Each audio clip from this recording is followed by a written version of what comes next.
I've been thinking about my last night for probably my whole life. You know, what would I do? How would I sum it up in the end?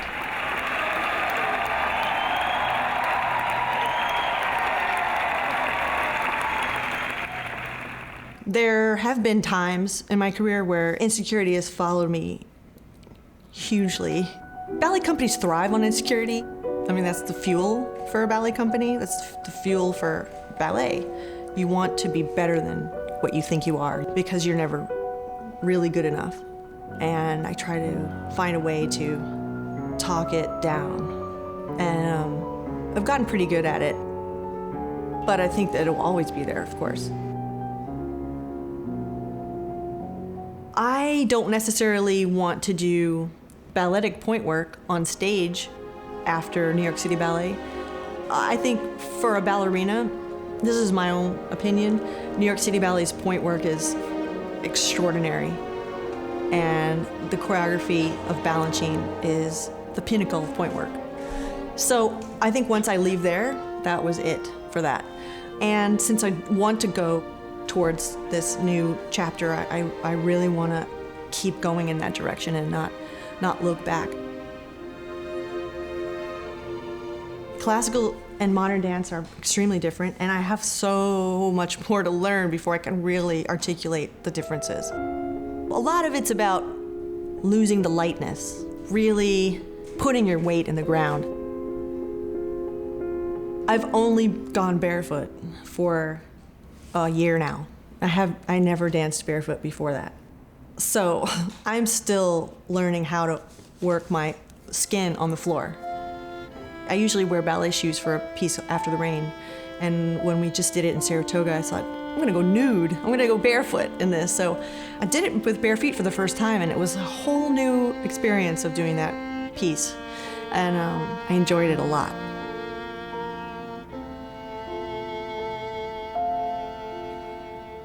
Two years ago, I was beginning to get to this point of being, I need something.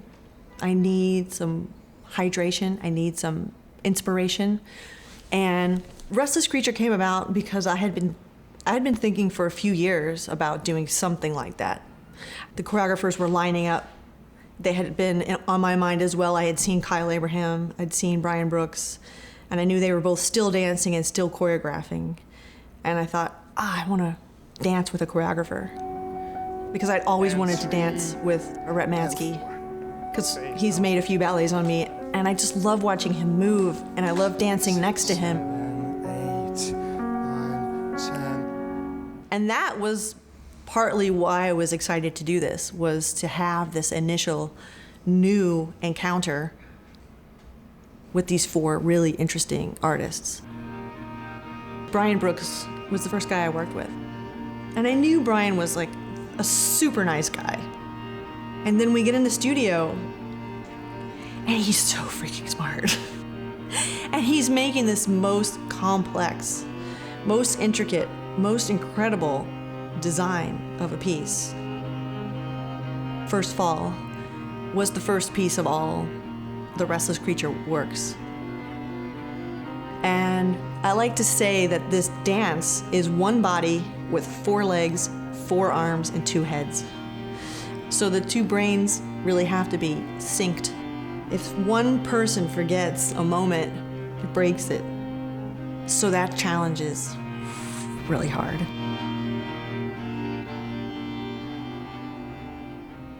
I had seen Kyle Abraham 6 years ago at Fall for Dance, and I was like looking at this guy, black guy in a tutu. I was like, what? Is he making fun of us?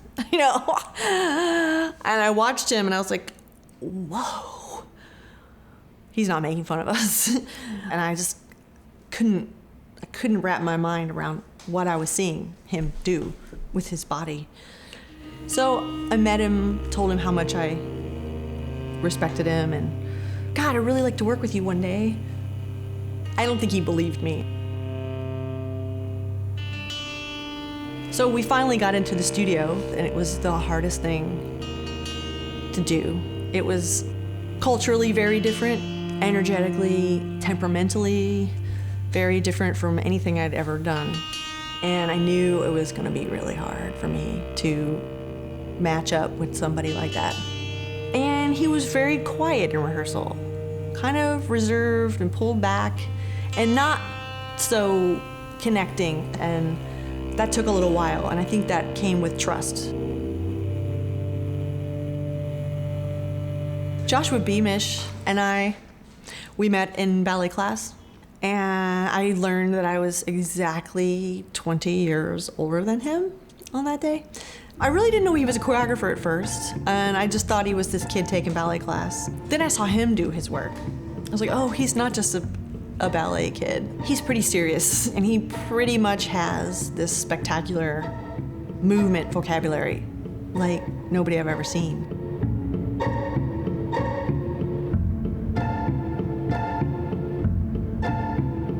And I didn't even know Alejandro until our first rehearsal. I didn't know him at all.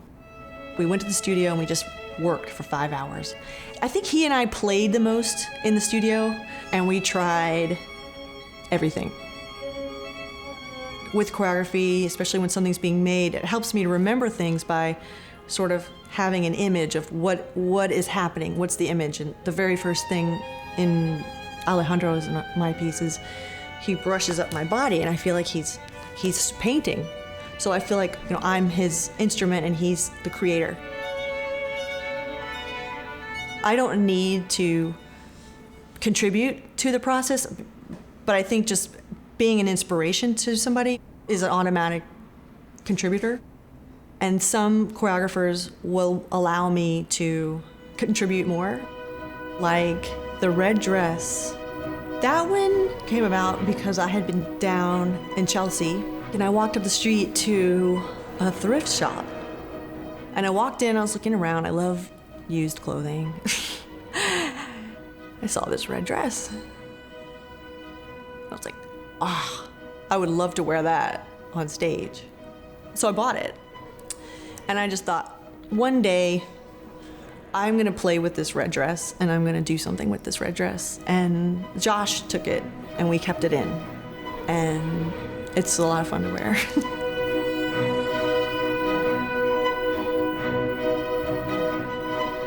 I can safely say there are no tombé, pas de bourrée, step jetés in Restless Creature, thankfully. But there's a lot of moves that I had never seen. But each choreographer, it's part of their vocabulary. And they would go, oh yeah, a Mark Morris into a Paul Taylor into a Cunningham. And I'm like, what? And Alejandro, he's like, okay, let's do a koala, you know, which I wrap around him and we spin. I'm like, oh, okay. So I learned that, you know, that was the way they talked about it in their studio space, and I learned their vocabulary.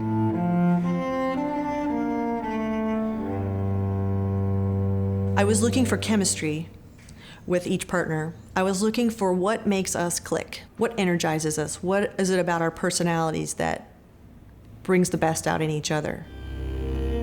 That predicted what the pieces became about. It's definitely different than a ballet partnership, but that was what I hoped for too.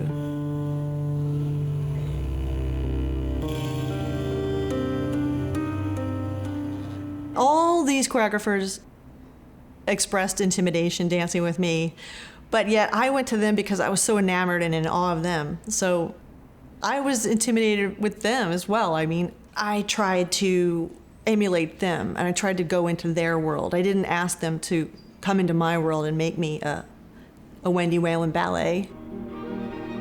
I wanted the challenge. I wanted to fight for something. I wanted to feel what it feels like to climb again. And I did. When Brian and I started 2 years ago, it was sort of like I wanted to go to the other side. I opened the door and he was standing there like this. Come on. Yeah, it's fun over here. Come on over.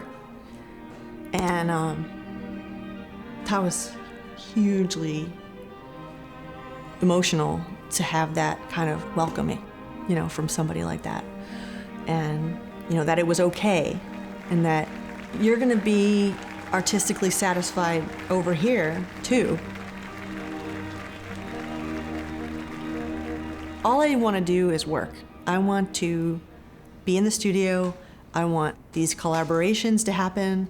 I want to thrive in my art form. And as long as that's happening, I'm happy.